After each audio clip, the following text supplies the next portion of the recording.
नमस्कार, राजस्थान समाचार में आपका स्वागत है। पेश है राजस्थान की खास खबरें। पीसीसी चीफ गोविंद सिंह डोटासरा की मंजूरी के बाद बनी कार्यकारिणी। लोकसभा चुनाव को देखते हुए राजस्थान में जयपुर देहात जिला कांग्रेस की कार्यकारिणी घोषित कर दी गई है। पीसीसी चीफ गोविंद सिंह डोटासरा की मंजूरी के बाद कार्यकारिणी बनी। जयपुर देहात जिला कांग्रेस की कार्यकारिणी में जिला अध्यक्ष गोपाल मीणा समेत 71 नेता शामिल किए गए हैं। रामगोपाल कटारिया को संगठन महासचिव बनाया गया है। वहीं भगवान सहाय मुक्कड़ जयपुर देहात कांग्रेस के कोषाध्यक्ष नियुक्त किया गया है। 150 करोड़ की लागत से बनकर तैयार होगा जयपुर में राधा कृष्ण का सबसे बड़ा मंदिर।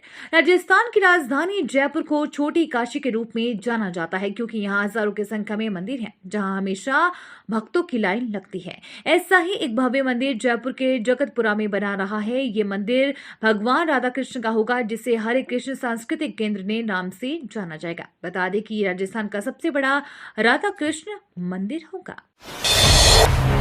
बच्चों के इस्तेमाल को लेकर इसी का बड़ा फैसला।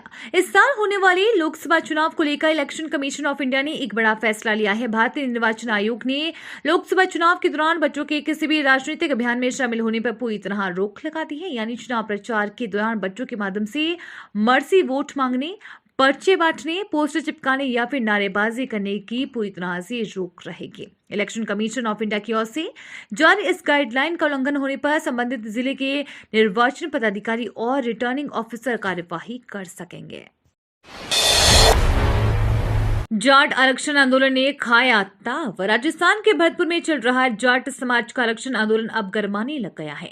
मांगे नहीं माने जाने पर नाराज संघर्ष समिति का पारा चढ़ गया है। उन्होंने आज से रेलवे ट्रैक जाम करने की चेतावनी दे दी है। उसके बाद अब संभावना जताई जा रही है कि आंदोलनकारी आज दिल्ली मुंबई रेलवे ट्रैक जाम कर सकते हैं। भरतपुर और धौलपुर के जाट समाज केंद्र में ओबीसी में आरक्षण की मांग को लेकर बीते कई दिनों से भरतपुर में आंदोलन चल रहा है। कांग्रेस का लोकसभा वार कार्यकर्ता संवाद कार्यक्रम आयोजित बीजेपी पर साधा निशाना। कांग्रेस ने लोकसभा चुनाव की तैयारियों को लेकर लोकसभा वार बैठकें शुरू कर दी है। इसी क्रम में कल झुंझुनू लोकसभा क्षेत्र के कार्यकर्ताओं को लेकर संवाद कार्यक्रम जिला मुख्यालय पर हुआ, जिसे कांग्रेस के प्रदेश प्रभारी सुखजिंदर सिंह रंधावा, प्रदेश अध्यक्ष गोविंद डोटासरा, प्रतिपक्ष नेता टीकाराम जूली समेत कांग्रेस के अन्य नेताओं ने संबोधित किया। इस मौके पर सभी नेताओं ने कार्यकर्ताओं से एकजुट होकर लोकसभा चुनावों में कांग्रेस के प्रत्याशी को जीत दिलाकर संसद में भेजने का आह्वान किया। वक्फ संपत्तियों के कब्जे पर होगी कार्रवाई।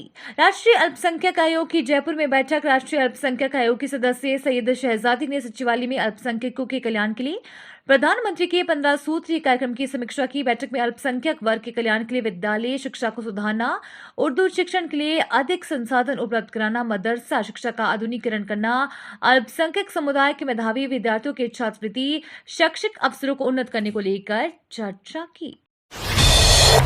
सीएम ने कहा, जन सुनवाई से आम जन की समस्याओं का करे त्वरित समाधान। मुख्यमंत्री भजनलाल शर्मा ने कहा कि आम जन को मूलभूत सुविधाओं की उपलब्धता में किसी प्रकार की ढिलाई नहीं बरती जाए। तभी विभाग योजना बनाकर गुणवत्ता के साथ समयबद्ध रूप से कार्यों को पूरा करे। उन्होंने प्रदेश को अपराध मुक्त एवं भ्रष्टाचार मुक्त बनाने के लिए सभी विभागों को समन्वय से कार्य करने के निर्देश दिए। हजारों प्रबोधकों को मिलेगी पदोन्नति, शिक्षा मंत्री ने दी मंजूरी। शिक्षा मंत्री मदन दिलावा ने उच्च स्तरीय बैठक में 5000 प्रबोधकों की पदोन्नति के प्रस्ताव को मंजूरी दे दी। प्रबोधक लंबे समय से इसकी मांग कर रहे थे।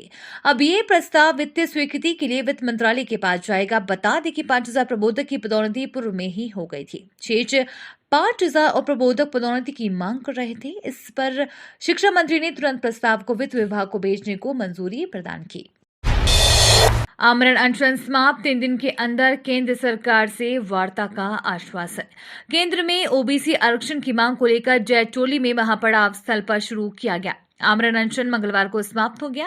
राज्य सरकार से सकारात्मक वार्ता और 3 दिन में केंद्र सरकार से वार्ता का आश्वासन के बाद अनशनकारियों को जूस पिलाकर अनशन समाप्त करवाया गया। हालांकि संयोजक नेम सिंह फौजदार का कहना है कि आरक्षण मिलने तक महापड़ाव जारी रहेगा। पेपर लीक पर सख्त कानून का बिल। राज्य के बाद अब केंद्र के रुख से उम्मीदें। राजस्थान के लिए बीते चुनाव में वोटिंग के अहम मुद्दों में पेपर लीक के मामले चर्चा में रहे, लिहाजा प्रदेश की जनता ने और खास तौर पर युवाओं ने अशोक गहलोत सरकार के खिलाफ मतदान किया और उन्हें सरकार बनाने से रोक दिया। इन सब तस्वीरों के बीच अहम बात राजस्थान में पेपर लीक पर गठित एसआईटी और कानून की रही, जिस पर गाहे बगाहे सियासती होती रही है। इस बीच संसद में पेपर लीक के खिलाफ आए कानून ने युवाओं में फिर से भर्ती को लेकर उम्मीदें जगा दी हैं। राष्ट्रपति द्रौपदी मुर्मू का 14 फरवरी को बेणेश्वर दौरा प्रस्तावित। देश की राष्ट्रपति द्रौपदी मुर्मू का 14 फरवरी को डूंगरपुर जिला का प्रस्तावित दौरा है। राष्ट्रपति मुर्मू डूंगरपुर जिला के बेणेश्वर में राजीविका की ओर से लखपति दीदी सम्मेलन में भाग लेंगे। इधर राष्ट्रपति के दौरे को लेकर संभागीय आयुक्त नीरज के पवन ने डूंगरपुर और बांसवाड़ा कलेक्टर के साथ दौरे की तैयारियों का जायजा लिया और दोनों जिलों के अधिकारियों की संयुक्त बैठक ली। अंडर 19 वर्ल्ड कप में भारत की शानदार जीत। अंडर 19 वर्ल्ड कप का सेमीफाइनल मुकाबला भारतीय टीम ने 2 विकेट से जीत लिया है। ऐसे ने यानी कि साउथ अफ्रीका ने पहले बल्लेबाजी करते हुए 245 रन का टारगेट दिया था। इंडिया ने 32 रन पर 4 विकेट गंवा दिए, जिसकी वजह से भारतीय टीम मुश्किल में आ गई थी, लेकिन दास और उदय ने पारी को संभाल लिया और मैच को जीत की ओर ले गए। दोनों ने 171 रन की साझेदारी की। इस शानदार जीत के साथ ही भारतीय टीम फाइनल में पहुंच गई है। राहुल गांधी का ऐलान, उखाड़ फेंकेंगे 50% आरक्षण की लिमिट। भारत जोड़ो न्याय यात्रा के दौरान कांग्रेस नेता राहुल गांधी ने झारखंड में बड़ा ऐलान किया। उन्होंने कहा, हमें जाति जनगणना करनी ही होगी। हम सत्ता में आए तो आरक्षण सीमा हटा देंगे। आरक्षण पर 50% की लिमिट है, उसे हम उखाड़ कर फेंक देंगे। यह कांग्रेस और इंडिया गठबंधन की गारंटी है।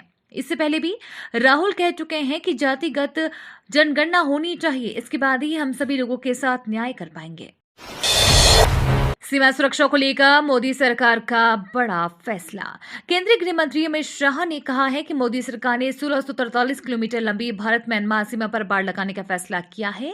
बेहतर निगरानी की सुविधा के लिए सीमा पर एक गश्ती ट्रैक भी बनाया जाएगा। सीमा की कुल लंबाई में से मणिपुर के मोरेह में 10 किलोमीटर की दूरी पर पहले ही बाड़ लगाई जा चुकी है। इसके अलावा हाइब्रिड सर्विलांस सिस्टम के माध्यम से बाड़ लगाने की 2 पायलट परियोजनाएं क्रियान्वित की जा रही है। शिक्षक भर्ती में महिला आरक्षण को लेकर बड़ा अपडेट। राजस्थान में भजनलाल सरकार तृतीय श्रेणी शिक्षक भर्ती में महिला आरक्षण को 30 से बढ़ाकर 50% पर विचार कर रही है। शिक्षा मंत्री मदन दिलावर ने इस संबंध में हाल ही में सचिवालय में बैठक ली है। आलाधिकारियों संग विचार विमर्श किया है। इसके अलावा 5000 प्रबोधकों की पदोन्नति को मंजूरी भी दी गई है, जिसे वित्तीय स्वीकृति के लिए वित्त विभाग के पास भेजा गया है।